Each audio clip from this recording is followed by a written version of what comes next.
अरे बाप रे, आउच! ध्यान से केथन। ए भगवान राजा सबके सामने। अरे तुम चुप हो जाओ। इसका मतलब इतना है कि वो रानी से बहुत प्यार करते हैं। साइलेंट, तुम रुक जाओ, सब कोई देख रहा है। वो बोलता है, क्या तुम्हें अभी भी दर्द हो रहा है? ये तो बस छोटा सा घाव है।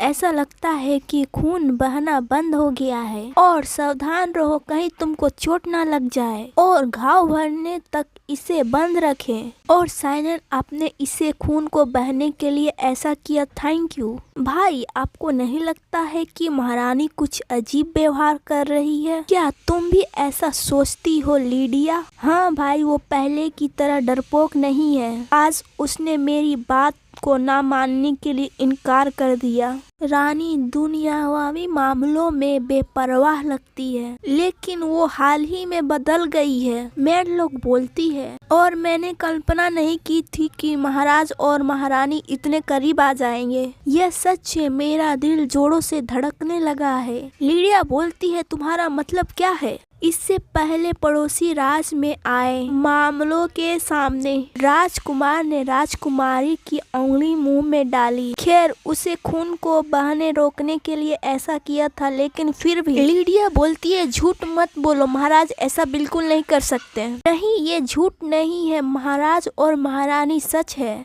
मैंने कहा बस करो और इसे बंद करो। वे औरत भेष बदलती हुई चुड़ैल होगी और महाराज की प्रिय तो मुझे होना चाहिए था, लेकिन फिर भी लेकिन मैं साबित कर दूंगी कि रानी कोई और है। इस धागे को पवित्र जल में भिगोने के बाद वो अपने रूप में आ जाएगी और उसके पास कोई चारा नहीं बचेगा। केथन घर जाते हुए जिस रास्ते से जाती है, भाभी, क्या मैं आपके साथ आज रात सो सकती हूँ? हाँ बिल्कुल, आओ, मुझे आज भाभी के साथ सोने का मौका मिलेगा। फिर वो रस्सी में फंस के गिर जाती है। एमी, तुम कितने अनाड़ी हो, तुम ठोकर खा के अचानक गिर गए। ये सच नहीं है, मेरे पैर में कुछ फंस गया था। एमी, लेकिन यहाँ पर तो कुछ नहीं है, वो हो सकता है तुम्हारी छवि होगी। लीडिया बोलती है, धत तेरी की, वो तो भाग निकले। और केथन, इस बार तुम्हारा खेल खत्म। फिर वो खाना में कुछ मिला देती है। अरे वाह भाभी, आपका मांस तो और स्वादिष्ट लग रहा है। सच में दूसरों के पास रहता है तुम उससे जलती हो। लेकिन थैंक यू भाभी जी, लेकिन आपका खाना बहुत स्वादिष्ट दिख रहा है। और देखो, मुझे पता था ये स्वादिष्ट है। फिर उसे दर्द होने लगता है। बोलती है, भाभी जी, मेरे पेट में दर्द होने लगा। आपको क्या हो रहा है? अभी आपने खाना अभी शुरू किया, मुझे बचाओ। भाभी प्लीज मेरी मदद करो। केथन, क्या हो रहा है? क्या उसने अचानक कुछ खराब चीज खा ली है? डॉक्टर बोलता है, राजकुमारी के शरीर को जांच लिया, लेकिन कोई बीमारी नहीं है। और ऐसा होने से पहले उसने क्या खाया था? केथन बोलती है, मैंने भी यही खाया था, लेकिन मुझे कुछ नहीं हुआ। फिर वो मांस के मीट को देखता है और सूंघता है, यही कारण है। दोनों बोलते हैं, मांस में कुछ गड़बड़ है क्या? हाँ, डॉक्टर होने के नाते मेरे पास सूंघने की शक्ति है। इस मांस में कुछ गंध है, इसे जांच करने की जरूरत है। साइलेंट बोलता है, इस मांस की जांच करो और देखो इसके पीछे कौन है। केथन बोलती है, वो शायद मेरे लिए था, के कारण एमी को प्रॉब्लम हुआ। साइलेंट बोलता है, इसका मतलब तुम टारगेट थे, लेकिन तुम बच गए।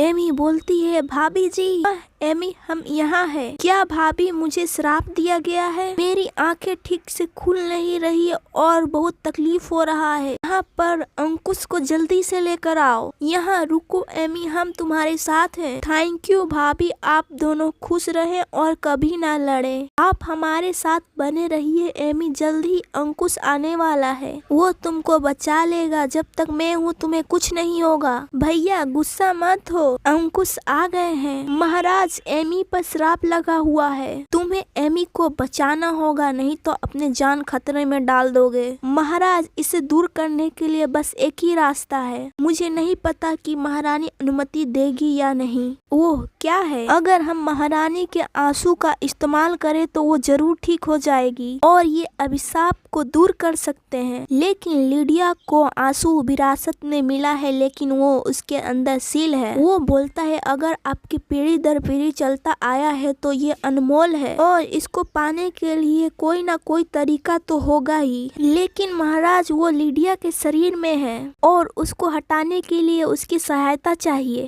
एथन बोलती है मैं लीडिया से पूछने की कोशिश करूंगी। मुझे उस दिन के लिए खेद है, क्या अपने आंसू उधार में दे सकते हैं? वो बोलती है महारानी इतना औपचारिक कैसे हो गई, आखिर कर क्या चल रहा है? लेडी लीडिया हम इसे उधार में लेना चाहते हैं क्योंकि मेरी बहन की तबीयत खराब है। क्या राजकुमारी ठीक है? और मुझे मदद करने में कोई आपत्ति नहीं है, लेकिन एक बात है। अच्छा एक बात, वो क्या है? मेरे पिता ने जलपरी के आंसू मेरे अंदर डाल दिए थे। आपके नजर में हाँ इसे हटाना मुमकिन नहीं है और ये बात पब्लिक नहीं होना चाहिए। ठीक है, हम लोग कमरे के बाहर चले जाएंगे और बस अपना काम कीजिए। प्लीज महाराज आप यहीं रहिए। उसका इससे क्या मतलब है? लेकिन अभी एमी को बचाना जरूरी है और उसकी बात सुनने के अलावा और कुछ नहीं है। गाइस आगे की वीडियो देखना चाहते हैं तो यस लिखिए, यस तो सायोनारा, अगले वीडियो मिलते हैं, बाय बाय।